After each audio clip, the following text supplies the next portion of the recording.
নির্বাচনে প্রার্থী ও ভোটার উভয়েরই জবাবদিহিতার প্রয়োজন আছে বলে মন্তব্য করেছেন বিএনপির স্থায়ী কমিটির সদস্য ডক্টর আব্দুল মঈন খান। দুপুরে যুক্তরাষ্ট্র ভিত্তিক আন্তর্জাতিক উন্নয়ন সংস্থা স্কুল অফ লিডারশিপ কর্তৃক আয়োজিত আগামী জাতীয় সংসদ নির্বাচনে কেমন প্রার্থী চাই শীর্ষক জাতীয় সংলাপে তিনি এই মন্তব্য করেন। রাইসুল রিফাতের ছবিতে সৈয়দ নওশাদের রিপোর্ট। 500 বা 1000 টাকা নিয়ে কেউ ভোট দিলে প্রকৃত গণতন্ত্র প্রতিষ্ঠিত হবে না। তাই নির্বাচনে প্রার্থীদের পাশাপাশি ভোটারেরও জবাবদিহিতার প্রয়োজন আছে বলে জানিয়েছেন বিএনপির স্থায়ী কমিটির সদস্য ডক্টর আব্দুল মঈন খান।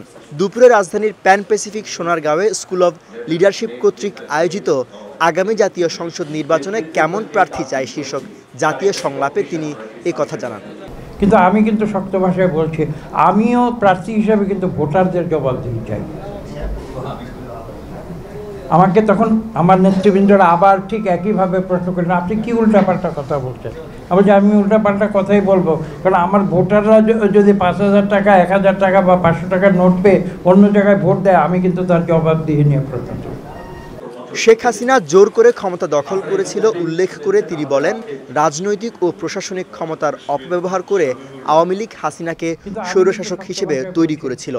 কিন্তু ছাত্র জনতার আন্দোলনে তাদের 43 বছরের রাজত্ব এক মুহূর্তেই ভেঙে পড়ে। তো হাসিনাকে তো ক্রিয়েট করেছিল কারা? হাসিনাকে 1981 সাল থেকে 2024 43 বছর ধরে ক্রিয়েট করা হয়েছিল। তার অর্থ, বিত্ত, বৈভব ব্যবহার করে ক্রিয়েট করা হয়েছিল। তার দলের রাজনৈতিক ক্ষমতা ব্যবহার করে ক্রিয়েট করা হয়েছিল। তার তৎকালীন প্রশাসনকে ব্যবহার করে ক্রিয়েট করা হয়েছিল। পুলিশ আইন শৃঙ্খলা বাহিনীকে ব্যবহার করে ক্রিয়েট করা হয়েছিল। কোনো কিছু তো বাদ ছিল না।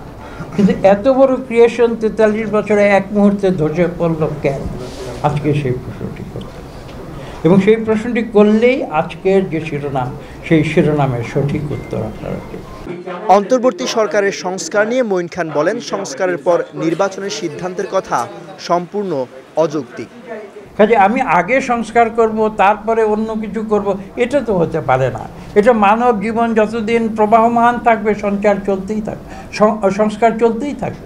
এবং এই চলমান সংস্কারের ভেতর দিয়েই কিন্তু আমাদের পৃথিবীতে আমাদের যে চলমান কার্যক্রম, সেটা পরিচালনা করে যেতে হবে। এবং আজকে সংস্কার শেষ করে তারপরে নির্বাচন হবে, তারপরে গণতন্ত্র হবে, এটা কোনো যুক্তির কথা হতে পারে না। কোটি মানুষের আস্থার ভালোবাসায় 11 বারের মতো দেশের 1 নম্বর রেফ্রিজারেটর ব্র্যান্ড ওয়ালটন। যুক্তরাষ্ট্রভিত্তিক আন্তর্জাতিক উন্নয়ন সংস্থা স্কুল অব লিডারশিপ কর্তৃক আয়োজিত এ সংলাপে জাতীয়তাবাদী গণতান্ত্রিক আন্দোলন এনডিএম-এর প্রতিষ্ঠাতা ও চেয়ারম্যান ববি হাজ্জাজ, গণসংহতি আন্দোলনের প্রধান সমন্বয়কারী জুনায়েদ সাকি, বিএনপির স্থায়ী কমিটির সদস্য সেলিমা রহমান সহ সাংবাদিক, শিক্ষক ও সুশীল সমাজের প্রতিনিধিরা উপস্থিত ছিলেন। সৈয়দ নওশাদ, বিজয় টিভি, ঢাকা।